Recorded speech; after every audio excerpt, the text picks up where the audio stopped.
Click the bell icon to get latest videos from Ekeeda. Hello friends, after Fourier's law and thermophysical properties, let us dig into the conduction bit more with the help of heat diffusion equation in case of Cartesian coordinates.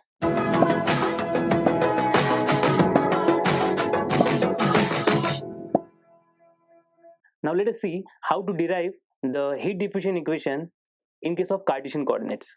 Now here we need to first of all look into the first law of thermodynamics. Now what is first law of thermodynamics? It says that whatever energy, basically it talks about the conservation of energy. So here if I consider this as my system, then whatever energy that is coming in and the energy that is going out, the change in energy of the system can be written as E in minus E out plus the energy that is generated. Now here the dot is given just to consider the time factor. So delta E stands for the change in total energy of the system, and delta E dot stands for the rate of change in the control volume or the system. So basically the dot talks about the rate of change. The dot talks about the time parameter. So the same first law I have written for considering the time parameter. Now here delta E can be further explained using the SFEE. Now what is SFEE? Those who have studied thermodynamics, they will appreciate that SFEE is nothing but steady flow energy equation. Now what is it saying? That the change in total energy is nothing but the change in enthalpy plus the change in kinetic energy plus the change in potential energy. Now here we will assume that the change in kinetic energy and potential energy is zero. So basically my control volume is fixed and it is lying at the ground level. Now delta H, that is the change in enthalpy, those who have studied thermodynamics, they will appreciate again that this is given as mCp delta T. This is only the case where the thermodynamics process is a constant pressure process. Now here that is what we are going to assume, that my process is a constant pressure process. So that is what I have written as mCp delta T. Now what is M? Now in case of fluid mechanics or fluid dynamics or thermal hydraulics, the mass is always expressed as density into volume. Now here I have considered the small elemental volume or small control volume. So with that I can write this M as density into dV. Now dV stands for the small volume and mCp delta T. Now again here we need to understand this dot part. This dot part is coming to picture. That is why this delta T dot can be written as delta T upon delta small t, where the small t is nothing but the time parameter. Now here if I look at the control volume here, then I can say that this dV is nothing but dx dy dz. That is what I've written over here. And if I use the limits where delta t tends to 0, then I can write this del t by del t as dou t by dou t. Now this is basically the differential equations. Now what we have done here is that let us consider a slab where to the left hand side we have got temperature T1 and right hand side we have got temperature T2. Now here we can assume that T1 is greater than T2. So obviously the heat will flow from left to right. Now here a small particle is what we have zoomed here. Now this small particle is what we have assumed as in a cube shape. And the dimensions are given as dx in the x direction horizontal, dy in the y direction vertical, and dz. So which talks about the depth of the cube. Now here the heat that is transferred in the x direction towards the right from left to right is considered as q dash x, and to the right, again this is assumed part. Now we are assuming that heat is coming from left to right, and the amount of heat that is coming from left to right to this surface is q dash of x, and then the amount of heat that is going out is given as, again now this is assumed, it is given as q dash of x plus this part. Now we are going to assume that q dash of x is the heat that is coming from left to right to the left surface, and q dash of x plus some quantity is what we are going to assume as the heat leaving to the right surface. Now what is this quantity? Now this quantity can be assumed or can be derived by the Taylor series, or we can say that there is a linear relationship of the heat in x direction. So basically the amount of heat that is added is the rate of change of q dash of x with respect to dx multiply by what length heat is added, the length is dx, so that length is added over here. So we can consider this as basically the linear interpolation, or we can consider this as the use of Taylor series. Now similarly, about the y direction, we can say that q dash of y is the amount of heat that is added in the vertical direction, and this much amount is leaving the heat by the top surface. Q dash of y is the amount of heat that is added in the vertical direction at the bottom surface, and q dash of y plus again some amount derived with the Taylor series is the amount of heat that is leaving the surface, top surface, in the vertical direction. Similarly, in case of z direction, we can derive these two quantities. Now why we are doing all this thing? We are doing all this thing to find out what is the E in minus E out part. Now here from the diagram we can understand for the x direction E in minus E out. Now here E stands for energy, and we know that energy has two forms, heat and work. Now in case of heat transfer, we are only going to consider the heat form of energy here. Now E in minus E out dot in case of x direction is nothing but the heat that is going inside minus the heat that is going outside. Now E in minus E out in case of x direction, we can see it from the diagram that it is nothing but the heat that is going inside minus heat that is going outside in case of x direction. Now it is evident from the diagram that q dash of x minus q dash of x minus dou q dash of x upon dou x into dx will left only this quantity. Now this is what we got previously in case of x direction, that is E dash of E in minus E out in case of x direction is equal to minus of this much of quantity. Now this we have got for x direction. Now similarly we can get the same for y and z direction. Now let us do one thing. Now let us put the value of q by using the Fourier's law. Now what is q dash of x?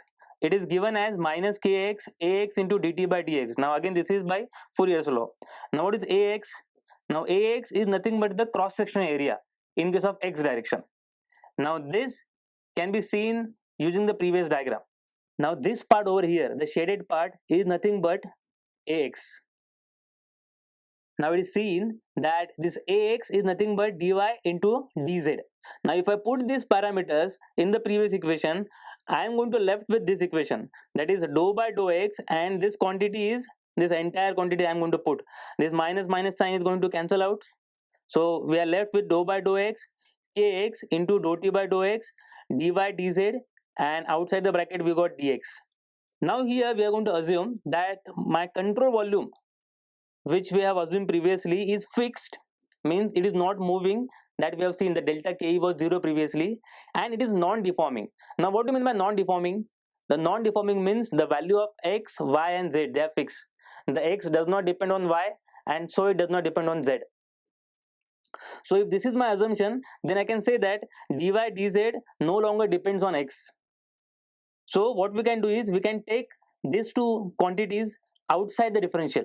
So this basically this equation can be written this way: dou by dou x kx dou t by dou x, and to the right hand side we have dx dy dz, because here this dx dy dz no longer depends on the dou x. Now the same quantity can be derived for y and for z directions. Now this is all about the change in energy, delta E. Now this is all about the change in energy, that is delta E. Now what about the energy that is generated? Now let us say that E dot G is the generation of thermal energy, and let's say Q triple dash G is nothing but the heat generated per unit volume. If this is the case, then I can write this E dot G nothing but Q triple dash G into the elemental volume, where in our case it is dx, dy and dz. Now if I put all the values of delta x, E in minus E out and Eg, then what equation we are getting into? We will be getting this equation. Now here, see, these three quantities talks about E in minus E out parameter, this quantity talks about the energy generation, and this quantity talks about delta E, that is the change in internal energy. Now here basically the volume part dx dy dz is getting cancelled out from the left and right hand side of the equation. Now that is why one can say that y cube, we can consider some other geometry also. But here we can say that no matter what geometry you are using, the volume, the elemental volume is finally getting cancelled out. Now this equation can be considered as the most general form of equation for heat diffusion. Now what are the assumptions in this equation? As we have seen during the derivation itself, that my assumptions were the control volume is fixed and non-deforming, then the heat transfer is only by conduction. See, the other two forms of heat transfer, that is convection and radiations, they are neglected. And the third one is the kinetic energy and the potential energy, they are neglected. Now we can add a few more assumptions and reduce this equation to the simple form. Now what is the fourth assumption? The fourth assumption can be said that if my material is isentropic. So now what do you mean by isentropic material? It means the property of the material does not change with respect to space. So no matter if you're talking about x direction, y direction or z direction, the value of the property that we are looking into does not change with respect to any space x, y or z. Now here the property that we are going to deal is the thermal conductivity K. Now here we can assume that Kx, Ky, Kz, both all these three quantities are same, so we can simply write this as K. Now from the previous equation, see, this Kx was inside the differential bracket. So basically this Kx was dependent of x in the previous equation. Now with this assumption, I can take out this Kx outside, Ky outside and Kz outside. If I am doing this, then what equation we are getting? So then we are getting this kind of equation. So basically the equation that we are getting is dou square t by dou x square plus dou square t by dou y square plus dou square t by dou z square plus again the rest all quantities were same. Now the k that we are getting common to the left hand side, we have taken it to the right hand side, and here previously we had rho by Cp. Now we will get this as rho by Cp, rho Cp divided by k. Now this rho Cp divided by K is some quantity that we have seen previously. Now what is that? That is nothing but thermal diffusivity. The thermal diffusivity can be described as the ratio of thermal conductivity to the thermal storage, which is nothing but K by rho Cp. Hence we can write this equation as 1 by alpha dou T by dou T. Now this kind of condition can be seen everywhere. Let's say the rooms or the wall. The temperature inside the wall is different as compared to the temperature outside the wall. So obviously if the outside temperature is higher, the heat will be transferring from the outside to the inside. In this case, there is no heat generation. Only heat is transferring from one surface to the other surface. So this kind of cases can be considered, and if I eliminate the heat generation and if I consider that my flow is a 1D, that is one dimensional, then I will reduce this equation to this form. That is dou square T by dou x square plus 1 by alpha is equal to 1 by alpha dou T by dou T. Now where is this heat generation is considered? Now heat generation is considered mostly in case of chemical reactions or the nuclear fission reactions. So these are the cases or these are the applications where the heat generation must be considered. Now the sixth assumption is the heat transfer in steady state mode. Now what do you mean by steady state? Now steady state means no property changes with time. If this is the case, and if I consider again that my heat transfer is one dimensional, then I am getting this simple equation. Now this equation will be used later in our other topics that we are going to see. And then the final one is the heat transfer without heat generation, steady state and three dimensions. Now if these are the assumptions, then what equation we are getting is this, that is dou square T by dou x square plus dou square T by dou y square plus dou square T by dou z square is equal to 0. Now this can be expressed, now those who have mathematical knowledge, they can appreciate that this can be expressed by this del operator. So we can write this entire equation as del square T is equal to 0. Now entire this equation is called as Laplace equation. Now this is a very famous equation in case of heat transfer. Now what we have seen till now is any given equation can be reduced to certain form by using some set of assumptions. So for solving any given practical problem, we need to first of all write the main general equation, and then we need to consider what all assumptions we are going to set in, and with those assumptions what form of that equation is we are getting. So after this reduced form only we can start solving those problems. So these are the forms of equation that we can get for the heat conduction or the diffusion equation in case of conduction. Thanks for watching this video. Please stay tuned to Ekeeda and please subscribe to Ekeeda.